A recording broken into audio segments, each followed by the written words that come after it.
Welcome to We Have Issues, a podcast where we examine important issues throughout the educational community. I'm your host, Joe Pizzo.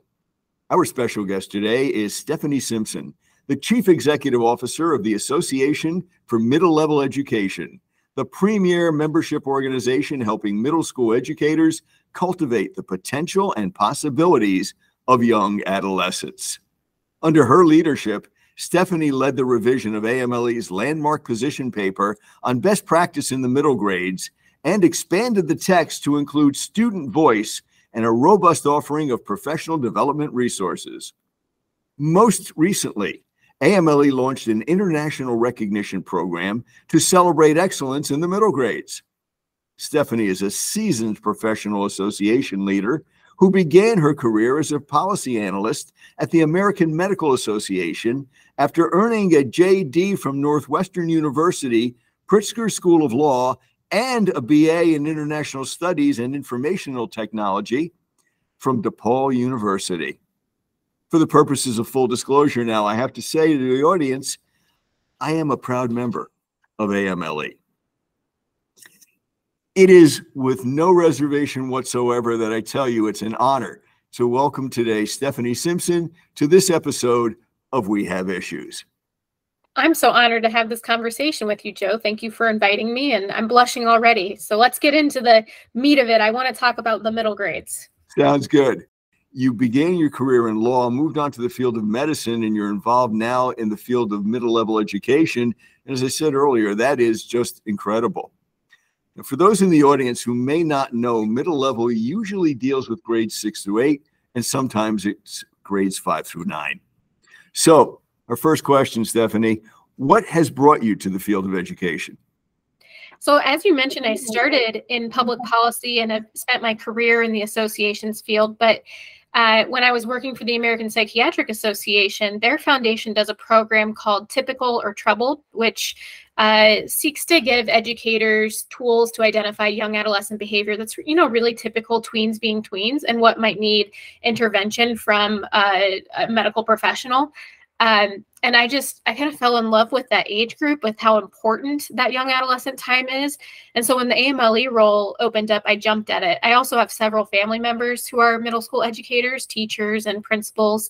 So I kind of knew what a fun professional type it was. I know if you've been to an AMLE meeting, you know how amazing the energy is when you get several thousand middle school people in one building.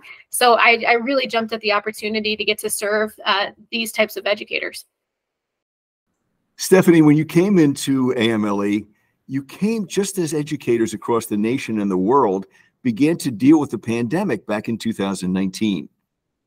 I know AMLE is always cutting edge. So what did all of you at AMLE do to adapt or change the strategy to face that previously unknown challenge that the pandemic has placed upon us?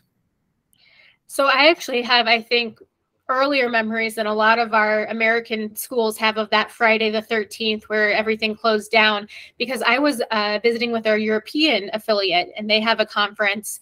We were in Budapest actually, and there was a principal there who was desperately trying to get a school trip, a group of his kids back from China, because the virus obviously had taken hold there before it had come to the United States. So I remember just the anxiety of that principal trying to make sure his students were safe, trying to make sure his teachers were safe, trying to take care of that group that was there. So I definitely, that was in my mind as we adapted to meet the needs of educators. So we rethought everything that we did. We typically do a summer leadership program. And instead of thinking about developing as leaders, we were doing a back to school camp. How do we survive in this next school year? And so I don't want to ever lose that lesson of being hyper responsive to what's going on for our schools and for our educators. And I think that we've done a good job of doing that. One of the ways that I'm most proud of is by creating intentional committees that help inform us more regularly about what we need to be doing and how we need to be better serving our members. So Joe, you're a member of that early career educators committee. So you really help us get in tune with what we need to do to be retaining those first and second year teachers. We've got our teacher leaders committee, which I know you also are involved with. And those have just been so helpful in letting us know what's on the minds of our members so that we can be hyper responsive to it. And I think part of the wisdom of that is that the folks on the committees learn from each other. There is so much that I gain from going to the meetings, and the fact that they're represented by people from across the United States. We have people in just about every state, it seems, or at least every sector. And the point of view isn't always the same because the issues aren't necessarily always the same. There are universals, but there are things that are a little bit different as well. So it's a wonderful thing to have that input from those in the field. Whenever teachers and principals, superintendents, administrators in general can give back and can supply feedback, that is as authentic as it gets. So there's some serious wisdom in there. And on behalf of those folks on the committees that I'm on, I thank you for that. Now, on the website, AMLE was founded in 1972 to address the unique needs that face all aspects of schooling at the middle level. The first national conference was held in 1973. When AMLE's landmark position paper, This We Believe, was first published in 1982, there were 10 characteristics of middle grade schools, and those were articulated very clearly. But that list has now been expanded to 18 characteristics. So I'm sure that our listeners would like to know what the process has been for expanding these characteristics from the original 10 to the present day 18. Well, you ask a really interesting question, and I think it even goes back to the document's name, This We Believe. When that was first published in 1982, we didn't necessarily have the research base to support those 10 characteristics of successful schools. It was just intuitive to those luminaries of the middle grades movement that that was the direction we needed to go. And so over time, as we have refined and expanded those characteristics, it's all been because we've developed that research base. So now we can confidently say, this is what middle schools, successful middle schools look like. This is a picture of a successful middle school. And what's even more exciting is that with our successful middle school assessment, we have hundreds of schools around the country kind of baselining their implementation of those 18 characteristics and then helping us with that data so that we have, for the first time, this incredible database of how those characteristics are actually working in the real world, how they're interplaying, how it's the same and different across school settings. So that's been really interesting to see those characteristics come alive through some of the data that's being generated by our own member schools. When a school goes through that process, what's their reaction to the feedback that they're receiving? That's a great question. And it's such an exciting conversation to have with their team because so often you get so much more buy-in when the data is generated by the team itself. And we also pair it with feedback from the parents and the students so that you see these aha moments, these little light bulbs go on where they see areas for growth that they get really excited about. They see and can celebrate areas where they're really meeting those student needs. So it's just so great to empower them with their own data so that that can drive their school improvement. It's not a consultant coming in a one and done process. It's really them generating that path forward.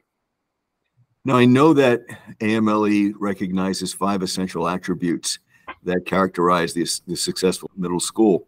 And responsive is one of them. Challenging is another, empowering is the third, equitable is the fourth, and engaging is the fifth. And with those, they combine with the 18 characteristics into a cluster that drives a middle school. And there are 3 overarching categories, it seems, that sort of provide the framework for all of these. And the first one is culture and community. So I'm sure we all wonder how AMLE finds ways to encourage involvement for students and parents and guardians so they can interact with the schools and become part of that process rather than those who go through the school. They want to be determining. They want to be decision makers. So how does AMLE encourage that? And thank you for noting that culture and community is that first bucket, because that was a really intentional shift when we published the 5th edition of the book. It used to be last, but I'm sure you know, Joe, from your own practice that without that positive culture and a welcoming community for our students and our parents, as you mentioned, we're not going to get very far with our curriculum, instruction, or assessment. So that was really important to us to shift that to being that first bucket. And you also raise a really important part about parent involvement. We've been doing some interviews with members as we start to try to conceive of a policy agenda for middle level education. And it's been disheartening to hear that some schools feel like that parent relationship has been lost in some of the divisiveness that we're hearing around education. And so we want to really highlight stories where schools have been able to maintain that really positive relationship with parents. And I can think of a few characteristics that are consistent across where they've been able to do that. And I think one is meeting the parents where they're at and giving them multiple ways to engage with the school and to continue to be part of their middle schooler's life. We know that some parents think that this is a time when they need to back off, when their kid wants more independence, which of course is true, but then it's even more important for them to engage with that process, that very important developmental process. So I'm thinking we also have a Schools of Distinction program where we recognize schools that are committed to those 18 characteristics. And one school, we interview parents as part of this. One school made sure that there was a translator so that a parent who only spoke Spanish was able to participate in that interview. And I thought that that was really impactful because it would have been so much easier just to have parents who spoke English fluently participate in that, but they really intentionally created an opportunity for that parent to be a part of the school and the life of the school. So I think it's examples like that of meeting parents where they're at and really intentionally creating opportunities for them to engage in the life of the school that has been able to help some schools preserve that relationship with parents. Stephanie, I love what you're saying because there's so much wisdom there. With parent involvement comes positive change. And there's a dialogue, at least there's the foundation for a dialogue. There may not always be agreement, but the successful schools have parents who are supportive and who also can be constructively critical rather than destructively critical. There's a big difference. When there's destruction, the school tends not to be as successful. One of the pieces of research I remember from the early years of my teaching career, I would hear professors, I would hear mentors tell me one of the strongest determinants to determine success in a student's life and in a school's flourishing would be parent involvement in those schools. That is absolutely critical. That is absolutely a key factor. And with parents' support and with parents' help, and the same for guardians, and let's not forget the grandparents, because they add so much. In some cases, they're raising the children. So we need to look at the entire aspect and also recognize that school happens in a community. It doesn't happen in isolation. I had wonderful people preparing me for this degree of challenge as a teacher, as you have with your schooling. And we learned that no matter what field you happen to be in, it's a people field. And you need to deal with people, you need to motivate people, you need to connect with people. And so all stakeholders have to feel as if what they say is important. And I thank AMLE for reaching out to the community the way that you are under your programs and recognizing that without that community involvement, school is isolated rather than incorporated. Yeah, absolutely. And that parent group is such an essential part of that community, right? So there are resources for career day, there are resources for, incorporating project-based learning into your classroom. There are so many creative ways to authentically leverage and to engage parents. So, I really encourage schools to think creatively about that. Let's go back to the categories because the second one is curriculum, instruction, and assessment. So how does AMLE promote these categories and characteristics? Well, the Teacher Leader Committee that we talked about before is one really helpful resource that has helped us capture and articulate for our members ways that you can integrate middle grades best practice into your curriculum, instruction, and assessment. But I'd say one of the hallmarks is teaming and interdisciplinary curriculum, and that approach to weaving subject areas as well as how these subjects relate to the real world into your curriculum. And I think that that's so developmentally responsive, because we know that this is the age where kids are starting to think about, who am I? What are my identities? What's my place in the world? What kind of future do I want to have? So often we think of career interventions and getting kids on a path to college or career readiness starting in high school, but that's often too late. We need them to start thinking about that in middle school. And so that interdisciplinary team-based approach to instruction is just so important and relevant in the middle grades. And it also extends out to the real world as well. In the real world, there are no set categories and narrow foci. You don't have that. You have challenges coming from multiple directions. If you talk to any project manager, he or she will tell you it's a difficult job, a challenging job, because multiple disciplines come into play. And that's becoming more and more true as we become more and more sophisticated in the way we conduct our lives. It's going to be interesting to see how artificial intelligence will play into that. It seems like infinite because it's in the news constantly. We deal with it daily.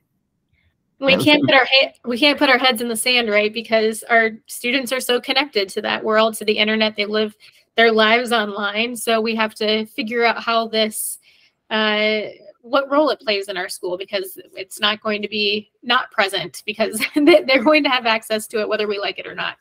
And that's so important for curriculum and instruction as well as assessment. I was talking to my students today about AI, and I said, if you use it to give you an idea maybe of the kinds of things that you could write about, and then you go ahead and put your own voice to it, then it becomes like a personal assistant to you. Mm-hmm. Siri can help you that way. AI can help you that way. ChatGPT can help you that way. But if you sit back, fold your arms and say, I need to know about this. What would an essay like this look like? And you have it print out the essay and you submit it. Well, not only have you not learned anything, but you are not expanding your horizons. You're stealing from yourself. It comes down to that. And that's not a message we want to give anyone. So bringing in parents and affecting curricula in the way that you've spoken about seems to just be a good common sense approach. Well, Joe, I think also when you talk about you've robbed yourself of this, that's something you would say to a student that you have a relationship with, right? And so I know that you are the master of that, of creating positive relationships with your students. So if that is the foundation of your instruction, then I think you're going to have less of a struggle getting kids to engage authentically with your assessments. Okay, let's hop onto the third category, if we may, and that's leadership and organization. It seems to be the belief of AMLE that teachers as well as administrators must be involved in this category for middle school to be successful. And as a veteran teacher, I tip my hat to you for that, because that's the foundation of my belief as well.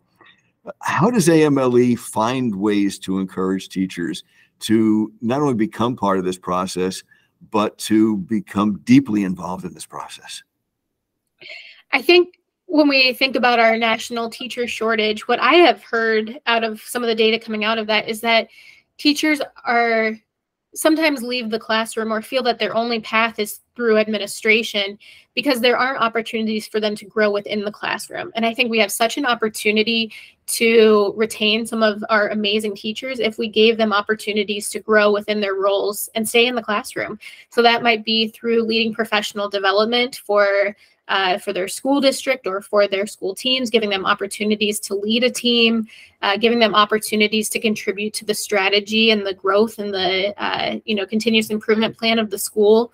So that's why it was really important to me that one of our first constituent committees be teacher leaders, because oh my gosh, and look at how that committee has flourished, because you know that those professionals who want to be engaged in that work are highly motivated. They're highly skilled professionals. We have so much to learn from them. We just need to create opportunities to help keep them intellectually stimulated in that role. I don't, so often I think teachers don't want to leave the classroom, but they see that to be the only way to grow. We need to give them ways to grow within the classroom. We talk constantly about the need for students to have voice and the need for students to be able to not only have input into curricular decisions, but also to be able to choose different variants of an assignment, different possibilities. One student who may be a wonderful poet may be successful in a class where poetry is valued, but the musician might not be as successful unless a connection's drawn between the two. And if they work on a project together, maybe there's a third person who can make an old-fashioned album cover for the music. And now the connections start to become more and more real. And that gets back to the point we talked about earlier about reaching out and finding those connections and the fact that you're not going to be in one discipline your whole life. Research, as you know, says that you'll probably hold 40 different jobs or more by the time you retire if you're getting into the job market now. And some of those jobs haven't even been invented yet. And those numbers, we don't know if they're accurate or not because we haven't lived through those years yet. It could be 4,000, it could be 4. But we know that there'll be variations and challenges.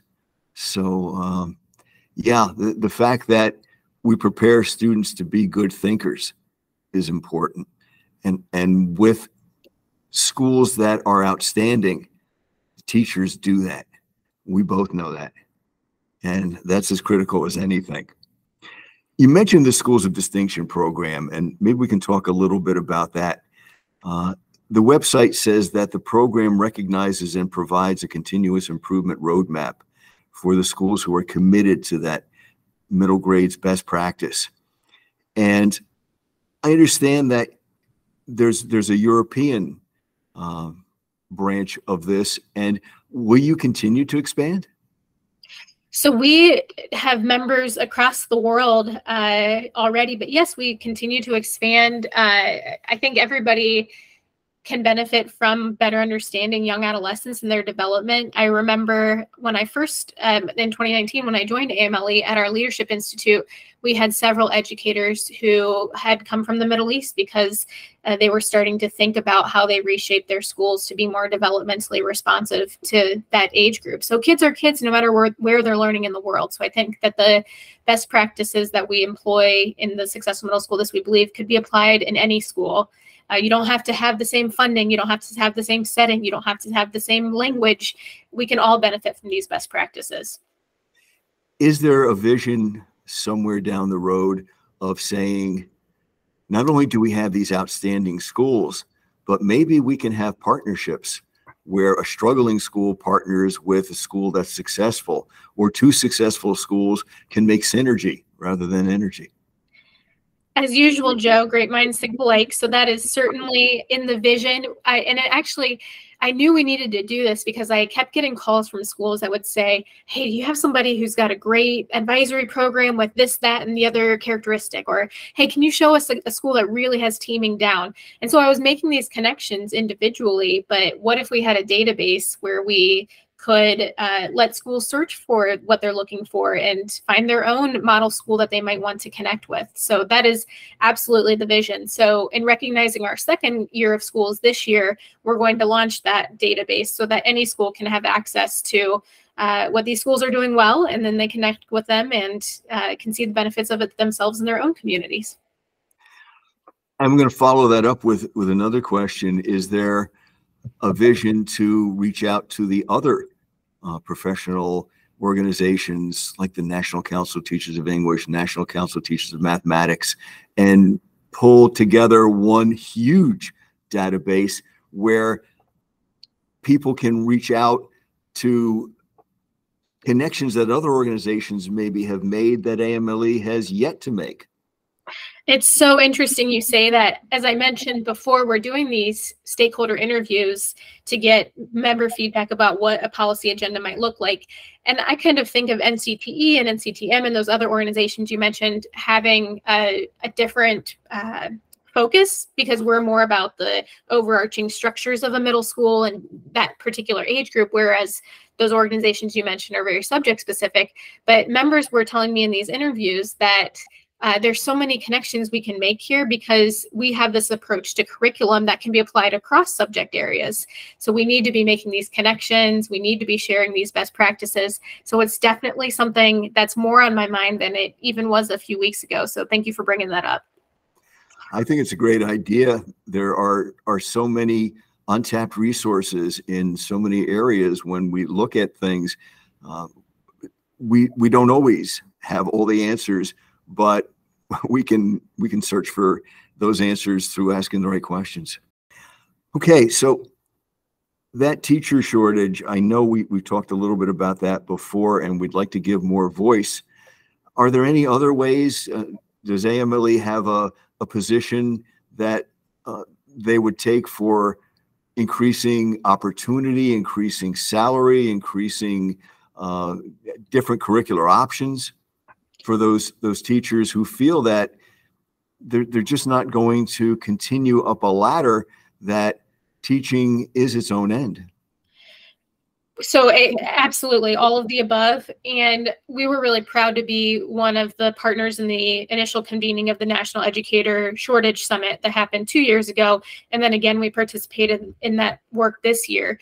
And so out of that came recommendations. And I know that actually that's going to be presented on at AMLE 50 at the November conference. But you know, in addition to, I want to really highlight that in addition to educator pay, which of course we need to look at, that educators need to be paid at the professional level that they are. These are highly trained and skilled professionals, and so they need to be compensated accordingly. But even more important than that is the professionalization of teaching. This is, I feel like this has been degraded over the last few years in particular. And so we need to reestablish the respect that teachers and educators deserve and that they earn every day in our classrooms and in our school communities. So I think that's a really essential part that I don't want to lose in the salary conversation, because I think that is so important to educator well-being and retention as well. The idea of being a professional is being treated as a doctor is treated, as a lawyer is treated, as some of the blue collar professions are treated, plumbers and HVAC professionals. They are professionals because they need to be trained in their field. So maybe it's not necessarily uprooting an entire system. Maybe it's just changing the paradigm of the thinking. Now, there are a lot of issues that face our middle schools. Do you have one issue that you think is the biggest one that we're facing, or is it a combination? I would say what keeps me up at night is the mental health and well-being of our kids. Gotcha.